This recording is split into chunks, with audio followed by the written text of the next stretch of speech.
Sa tibok simbahan karong adlaw gisaulog ang Good Shepherd Sunday o gisaulog usab karon ang World Day of Prayer for Vocations. Ang tibok simbahan ining adlaw magkahiusa sa pag-ampo ngadto sa Good Shepherd nga magpadala siya og dugang pang mga mamumuo, nga magtawag pa siya og dugang pa nga mga tawo nga mualagad sa simbahan, labi na diha sa pagpangalagad sa ministerial nga pag-alagad, diha sa pagkapari, diha usab sa pagka-madre o sa pagka-brother. Karong adlaw ang simbahan nangandoy og nagampo sa Ginoo nga ang atong mga lumilihok sa simbahan mudaghan pod nga atong mga lay participants, mga lay collaborators sa kalihukan sa simbahan. In fact, ang tanan nga Katoliko binunyagan gitawag niining pagpangalagad. Nganuman nga karong panahona nagnihit man ang magpari, magmadre o magbrother. Doon na ba'y gitawag nato nga crisis of vocations? Wala. Doon ay gitawag nato nga crisis in numbers. Numbers ang nagkulang. Kay nga naman, tungod kay ang mga tao nahikalimot na sa ilang duty. First duty sa mga tao, sa tanang binunyagan, is to pray for vocations. Mangandoy magampo sa Ginoo nga siya daghan ang mutubag sa iyang tawag sa pagkapari, sa pagkamadre o sa pagkabrother. Tungod kay nakalimot na taana sa pagampo sa atong mga personal o sa atong mga communal prayers, doon ay gitawag crisis in numbers. But there is no crisis in vocations. Naara kay ang liso sa bukasyon gitisok sa Ginoo diha sa matag usa, o kining maong liso sa bukasyon nagkinahanglan kini nga bisibisan amumahon aron kini mutubo, mulipang o mamunga. So first duty nato as Catholics is to pray for more vocations to our church. Kaniadto oversupply magani ang number of priests mo na daghang kaayong mga missionaries nga mianhi sa Pilipinas, daghan kaayong nga mga pari nga mianhi dinhi aron pag-alagad. Apan karon jutay na lang. Pero ang Pilipinas gihapon nahimong sending countries ngadto sa uban mga nasod. Sending country kita, aduna kita mga misyonero nga atoa sa gawas, apan kulang pa. Sa kadako sa mga trabahoon, sa kadaghan sa anihonon sa kalibutan, sa kadaghan sa katawhan nga angay makadungog sa maayong balita o angay alagaran sa simbahan. Dutay ra ang atong mga kaparian. Mao man bitaw nga dunay mga request usahay nga dili nato matubag diha dayon tungod sa kulang sa gidaghanon. Walay crisis of vocation, dunay crisis of numbers. Mao nga ang unang duty sa matag binunyagan is to pray for more vocations. Ikaduha, ang pamilya. Kaniadto manggod ang pamilya nga Katoliko kung naay imong mga anak, moingon man sila nga, Lord, pagpili og asay imo ining akong mga anak, akong ihatag kanimo. Papilion ang Ginoo kung kinsa ang iyang tawgon. Mao na nga makadumdum mo, makadungog siguro ang istorya nga naay sa usa ka pamilya, naay na pari, naay na madre, usahay duha ang pari, usaha duha pod ang madre. Nanang usa ka pamilya. Tungod kay anaa ilang gi-offer sa Ginoo, Lord, pagpili og asay imong tawgon nga moalagad sa imong simbahan. Karon lahi naman ang mentalidad sa mga Katoliko. Lord, ayaw nig tawga kay ako ni pa trabahoon aron maka na ako'y sapi.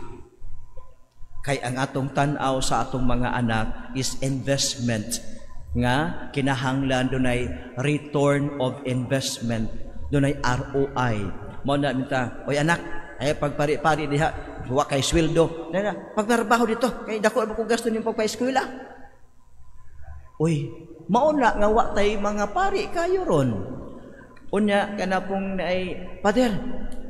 Kanik pader ko dadaan ni pader ato ay ibutan ni seminaryo unsa man day ni. Black sheep kay na pader kay kay ulo, buang-buang kay nang bataa. Inyong tagaan ang Ginoo buang-buangon. Mao po nang nagamo pari nga buang-buang pod. Unya mo reklamo mo nga ang pari, sa puton ka ng pari ko ni. Kamo may naghatag anas Ginoo. Di ba? Ang Ginoo tagaan og the best, di ba? Naghaan og the best. Ayaw mo kahadlok nga wala mo makita ROI. Uy. Take note, ang inyong gihatagan mao'y tag-iya sa tanan. Ang inyong gihatagan mo'y mubukbuk kaninyo sa panalangin nga inyong gikinahanglan og bukbuan kamo niya more than what you need. Kung bitaw sa una, kaning akong parents, labi na akong nanay, kaya di mo ito gusto magpari ko. Kaya gusto niya eskwela, kay malig na mentality, trabaho, anak, eskwela, anak, kay man lang makatabang ka sa pamilya. Kunya, nisuot man ko seminaryo, saon na among pagkaon, mga gikan pa mis gagmay hangtod nag-college ko, naay balanghoy, naay kamote, naay saging, naay bugas mais, napoy bugas humay, sa gulon ka ng mais o humay, kay aron mo daghan dugay mahurot. Mao na siya, kanana siya. Wala pagsuod na ko seminaryo, kaya di mo ko makatabang, inig ulit na ko sa balay, mangandoy naman kong kamuti, balanghoy, saging, asa naman tong kamuti, balanghoy, saging, kaya pa manigidak-an mo. Inig ulit na ako, permanente naman ni bugas, asa na ang mais? Wa na yung mais, puro na bugas. Imbis na nga tiguwang na ning akong ginikanan, di na makaadtog bukid pag-ayo, bugas-bugas naman hinuon ang kanon. Sa una nga, abtik mo mga tos bukid, pati Domingo at tugos bukid, magtrabaho. Balanghoy, kamuti, saging, ug mais man sa una. Can you imagine the magic of the power of God? So mo ni mga igsuon nga, kung muhatag ka sa imong anak para sa pag-alagad, para sa Ginoo, para sa iyang simbahan, para mahimong pari, mahimong madre, mahimong brother, di ka alkanse, ginansyado ka. Sa amo, sa pananglitan sa amo, buhit pa yung taon ako mga ginikanan, mag-80, 85 na dito. Buhit pa, hangtod karon, sige po sila away. No? Buhit pa gyapon, pero katoy lang mga ka-contemporaries, nangahurot na og harvest, nangamatay na. Mao ni tan-aw na to ba nga, when you offer your son or your daughter for God, ang panalangin sa Ginoo, siya ang magpaigo, siya ang magbukbo alang ninyo.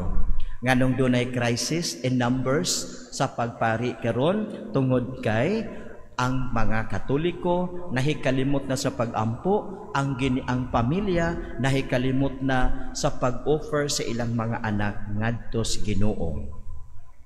Busa kung mao kini karong adlaw kay Good Shepherd Sunday o World Day of Prayer for Vocations, gipahinumduman kita sa atong simbahan, sa atong sacred duty. Og tungod niini usab nga karon man ang Good Shepherd Sunday, mamalandong kita unsa man ang kinaiya niining Good Shepherd. Ang atong giingon nga Good Shepherd walay lain kundi ang atong Ginoong Hesukristo ang magbalantay sa iyang panon. Og ang atong Ginoong Hesukristo makita nato ang iyang kinaiya. Ang atong Ginoo nga magbalantay kanunay kuyog sa iyang katawhan. Asa ang mga vulnerable, asa katong dunay mga weak, mga huyang nga matang sa katilingban, asa kadtong gisalikway sa ilang katilingban, tuah ang maayong magbalantay. Mao na nga si Jesus, tuah duol sa mga masakiton, sa mga giyawaan, duol sa mga tao nga walay pagkaon, duol sa mga tao nga walay alamag. Tua siya didto tungod kay ang maayong pagbalantay dili biyaan ang mga weak, ang mga huyang, ang mga vulnerable, dili biyaan ang mga masakiton, dili biyaan ang walay mga alamag, kundili kini hinuon sila adunay special place in the heart of Jesus. Mao nga sumubasa ta sa Gospels, ang public ministry of Jesus kuyog sa mga kabus, sa mga masakiton, sa mga giyawaan, o mga tao nga way alamag sa balaod. Unya ang maayong magbalantay magtudlo sa iyang panon, aron ang iyang panon magkahiusa. Adunay mahitabo ang synodal journey nga ang iyang panon maminaw sa iyang tingog og ang iyang mga karnero sa iyang panon magpuyo sumala sa iyang pulong. Mao nga mingon ng Ginoo, ang akong mga karnero mamati sa akong tingog. Ang karnero sa Ginoo mamati sa iyang tingog. Ang karnero nagpasabot og katawhan nga iya sa Ginoo lakip kita. Unsay kinaiya sa katawhan nga iya sa Ginoo mamati sa iyang tingog.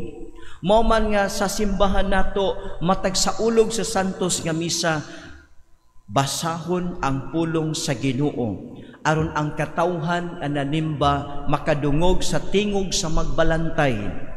Unya dili lang maminaw sa tingog sa magbalantay, unsay giingon, ang akong mga karnero dili lamang maminaw kundi nakaila ako kanila, ang Ginoo nakaila kanato og sila nagsunod kanako. So ang karnero sa Ginoo dunay duha ka kinaiya, naminaw sa pulong sa Ginoo og naglakaw subay sa pulong sa Ginoo, nagsunod kaniya, nagsunod sa iyang mga lakang, nagsunod sa iyang mga buhat.